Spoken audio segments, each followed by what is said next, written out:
ఈ రోజు మీరందరూ ఉన్నారు, సెల్ ఫోన్లు వాడి నా మీటింగ్లన్నీ రికార్డ్ చేసి లైవ్ పెట్టి మీ ఇంటికి చూపించుకుంటున్నారు. ఆ టెలికమ్యూనికేషన్ కూడా నాంది పలికిన పార్టీ తెలుగుదేశం పార్టీ. టెక్నాలజీ అంటే ఏ విధంగా ఉండాలో ఐటీకి ప్రాముఖ్యత ఇచ్చి ఈరోజు ప్రపంచం అంతా కూడా తెలుగు వారు బ్రహ్మాండంగా రాణిస్తున్నారంటే అది ముందు చూపుతో తీసుకున్న నిర్ణయం అని చెప్పి నేను మీకు తెలియజేస్తున్నా. ఇంకో పక్కన యువత ఉన్నారు, మీకు అవకాశాలు ఇస్తే మిమ్మల్ని సరిగా నడిపిస్తే ప్రపంచంలోనే అగ్ర జాతిగా తెలుగు జాతిని తయారు చేసే సామర్థ్యం మా తమ్ముళ్లకుంది. అలాంటి ఈ రాష్ట్రంలో తెలుగు జాతి మీరు చూస్తే ఈరోజు హైదరాబాద్ ఉంది.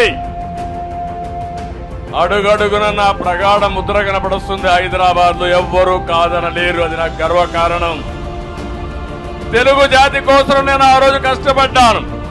దాని ఫలితాలు ఈరోజు ప్రజలు అనుభవించే పరిస్థితికి వచ్చారు.